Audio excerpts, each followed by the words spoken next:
अगर मैं आपसे कहूँ एक कंपनी है जिसका शेयर प्राइस 5000 रुपीज है और दूसरी कंपनी है जिसका शेयर प्राइस 500 रुपीज है, तो आप किस कंपनी में इन्वेस्ट करना पसंद करोगे? आप में से कुछ लोग कहेंगे सेकंड कंपनी में जिसका शेयर प्राइस कम है। तो क्या शेयर प्राइस का कम होना ये इंडिकेट करता है कि कंपनी रीजनेबल प्राइस में अवेलेबल है? ऐसा बिल्कुल नहीं है। अगर आप सिर्फ शेयर प्राइस को देख करके इन्वेस्टिंग करोगे तो इस बात की पॉसिबिलिटी है कि आप अपने पोर्टफोलियो में कुछ खराब स्टॉक्स ऐड कर लोगे और इन फ्यूचर आपको भारी नुकसान उठाना पड़ सकता है। तो स्टॉक अंडर वैल्यूड है, ओवर वैल्यूड है या रीजनेबल प्राइस में अवेलेबल है, ये जानने के लिए आपको पीई रेशियो समझना पड़ेगा। इस वीडियो में हम देखेंगे पीई रेशियो क्या होता है, उसे कैसे कैलकुलेट करते हैं और क्या सिर्फ पीई रेशियो को यूज करके हम इन्वेस्टिंग कर सकते हैं या नहीं। और इन दी एंड हम 4 केसेस देखेंगे जिनसे हमें एक आइडिया मिलेगा कि इन्वेस्टिंग के दौरान हम पीई रेशियो को किस प्रकार यूज करते हैं। पीई रेशियो को जानने से पहले हमें जानना होगा अर्निंग पर शेयर और ईपीएस। लेट्स से एक कंपनी है जिसमें नंबर ऑफ शेयर्स हैं 1000 और आप उस कंपनी का एक शेयर होल्ड करते हैं। नेक्स्ट ईयर जब ये कंपनी अपना प्रॉफिट जनरेट करेगी तो चूंकि आप एक शेयर होल्ड करते हैं तो आपको उस कंपनी से आप क्या प्रॉफिट मिलेगा। ईपीएस का फॉर्मूला होता है profit divided by total number of shares. Let's say next year ये कंपनी 10,000 रुपीज का प्रॉफिट करती है तो इसका ईपीएस आएगा 10, विच मीन्स पर शेयर प्रॉफिट आएगा 10 रुपीज, विच फर्दर मीन्स हर एक शेयर होल्डर को पर शेयर 10 रुपीज मिलेंगे। चलिए अब समझते हैं पीई रेशियो क्या होता है या प्राइस टू अर्निंग रेशियो क्या होता है। आपके मोहल्ले में चुन्नीलाल हलवाई रहते हैं, वो आपको 1 लाख रुपए में अपनी दुकान बेचने को ऑफर करते हैं। वो कहते हैं कि उन्होंने लास्ट ईयर 20,000 रुपए का प्रॉफिट किया है। दूसरे मोहल्ले से आपके पास नथुलाल हलवाई आते हैं और वो अपनी दुकान आपको 40,000 रुपए में ऑफर करते हैं। वो भी अपने लास्ट ईयर का प्रॉफिट बताते हैं। वो कहते हैं कि उन्होंने लास्ट ईयर 4,000 रुपीज का प्रॉफिट किया है। तो आप किसकी दुकान खरीदना पसंद करेंगे? एक्चुअली इन्वेस्ट करने से पहले आप ये देखेंगे कि इन फ्यूचर कौन सा बिजनेस आपके लिए प्रॉफिटेबल साबित होगा और उसके लिए आपको प्राइस टू अर्निंग रेशियो की जरूरत पड़ेगी। प्राइस टू अर्निंग रेशियो का फॉर्मूला होता है price of a business divided by total profit, और in case of a stock हम कह सकते हैं current share price divided by earning per share और EPS. In case of Chunnilal अगर हम 1 लाख को 20,000 रुपए से डिवाइड करेंगे तो हमारा पीई बनेगा 5। इस पीई का मतलब है कि हमें चुन्नीलाल के बिजनेस में 1 रुपए कमाने के लिए 5 रुपए इन्वेस्ट करने पड़ेंगे। एक्चुअली में पीई रेशियो हमें यह बताता है कि किसी कंपनी में 1 रुपए कमाने के लिए हमें उसमें कितना इन्वेस्ट करना पड़ेगा। Similarly in case of Nathulal जब हम पीई रेशियो कैलकुलेट करेंगे तो हमें मिलेगा 10।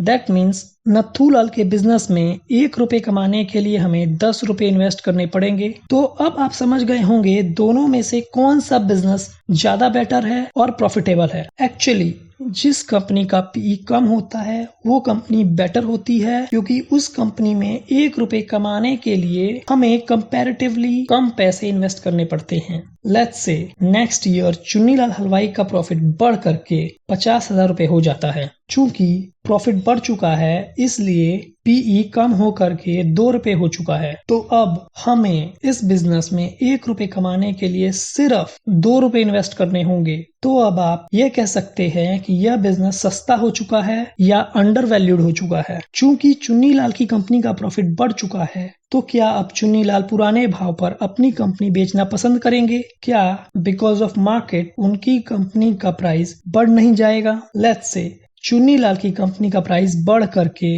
2 लाख रुपए हो जाता है तो अब प्राइस टू अर्निंग रेशियो हो जाएगा 4 का, विच मीन्स अब हमें इस बिजनेस में 1 रुपए कमाने के लिए 4 रुपए इन्वेस्ट करने होंगे। आई थिंक अभी भी डील बुरी नहीं है। व्हाट इफ लास्ट ईयर ही आपने इस कंपनी में 5 के पीई पर ही इन्वेस्ट कर दिया होता तो क्या तब भी आपका पीई 5 रहता? नहीं, क्योंकि कंपनी ने अपनी अर्निंग बढ़ा ली है इसलिए आपका पीई जो लास्ट ईयर 5 का था वो अब घट करके 4 का हो जाएगा। सिर्फ पीई देख करके हमें किसी भी बिजनेस में इन्वेस्ट नहीं करना है, हमें यह भी देखना है कि उसके प्रॉफिट ईयर और ईयर बेसिस बढ़ रहे हैं या नहीं। जो हमें ईपीएस से पता लग जाएगा। आप जिस कंपनी का चाहें उस कंपनी का प्राइस टू अर्निंग रेशियो निकाल सकते हैं। प्राइस टू अर्निंग रेशियो का फॉर्मूला होता है current share price divided by EPS और earning per share. Let's assume ABC limited एक कंपनी है जिसका शेयर प्राइस 1000 रुपीज है और उसका ईपीएस 50 है। देन उस कंपनी का पीई रेशियो होगा 20। दैट मीन्स इस कंपनी में हमें 1 रुपए कमाने के लिए 20 रुपीज इन्वेस्ट करने पड़ेंगे। अब हमें कैसे पता चले कि कोई कंपनी जो 20 के पीई पर अवेलेबल है वो अंडर वैल्यूड है, ओवर वैल्यूड है, रीजनेबल प्राइस पर है? इस बात का हम पता कैसे लगाएं? इस बात का हम पता पीई कंपैरिजन के साथ लगाएंगे। किसी भी कंपनी के पीई रेशियो का कंपैरिजन हम ऐसे ही किसी भी कंपनी के साथ नहीं कर सकते। हम कंपनी का पीई कंपैरिजन उसी सेक्टर की कंपनीज के साथ करेंगे या उसी सेक्टर से करेंगे जिस सेक्टर से वो कंपनी बिलोंग करती है। एग्जाम्पल के लिए हम टीसीएस के पीई का कंपैरिजन डीमार्ट से नहीं कर सकते। हमें टीसीएस के पीई का कंपैरिजन करने के लिए आईटी सेक्टर की किसी भी कंपनी के साथ कंपैरिजन करना पड़ेगा। हम टीसीएस का कंपैरिजन इन्फोसिस, विप्रो और अदर आईटी कंपनी के साथ कर सकते हैं। अब हम 4 केसेस देखेंगे और समझेंगे कि क्या सिर्फ पीई रेशियो का कम होना गुड बाय है या नहीं। इन द फर्स्ट केस हम देख सकते हैं कि प्राइस ऑफ अ स्टॉक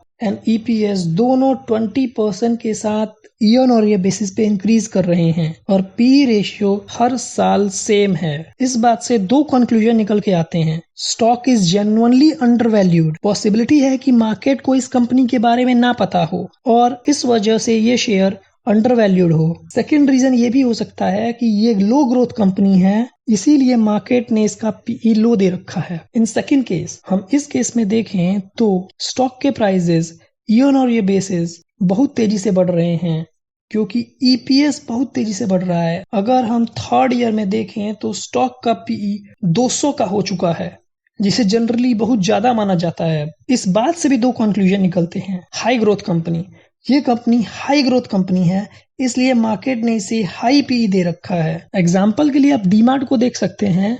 अभी जिस वक्त मैं ये वीडियो बना रहा हूँ डीमार्ट 180 के पीई पे चल रहा है, जो एक्चुअल में बहुत ज्यादा है। Second reason, good results are expected. हो सकता है कि मार्केट को लगता है कि इस कंपनी के क्वार्टरली या ईयरली रिजल्ट्स बहुत ही ज्यादा शानदार आने वाले हैं, इसलिए मार्केट ने फ्यूचर को देखते हुए इसका पीई इस वक्त हाई दे रखा है। इसे देख के पता चलता है कि ये कंपनी अगर वो आपको लो पीई पे मिल जाए तो वो आपको अच्छी वेल्थ बना करके देगी। थर्ड केस में हम देख सकते हैं ईयर ऑन ईयर बेसिस पे इस कंपनी के स्टॉक प्राइस डिक्रीज हो रहा है बिकॉज अर्निंग इस स्टॉक की डिक्रीज हो रही है और इसी वजह से इस कंपनी का पीई डिक्रीज हो रहा है। इससे कंक्लूजन निकलता है कि कंपनी लो ग्रोथ कंपनी है और इसके profit year on year basis पे डिक्रीज होते रहते हैं। मतलब चाहे इसका पीई कितना भी कम हो, हमें इस तरह की कंपनी में कभी भी इन्वेस्टमेंट नहीं करनी क्योंकि ये आपका wealth in the long run खा जाएगी। फोर्थ केस में देख सकते हैं कि कभी तो इस कंपनी का पीई बहुत तेजी से बढ़ जा रहा है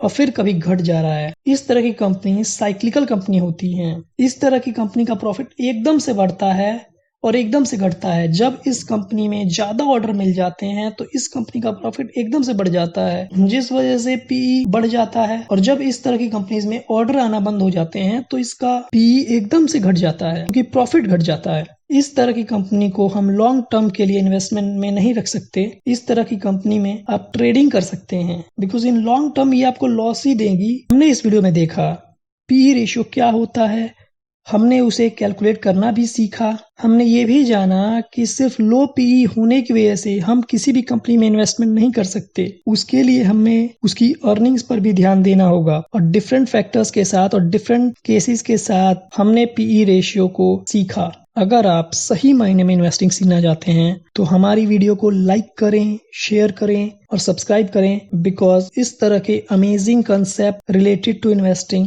हम आपको रेगुलर इंटरवल में लाते रहेंगे। Thank you for watching.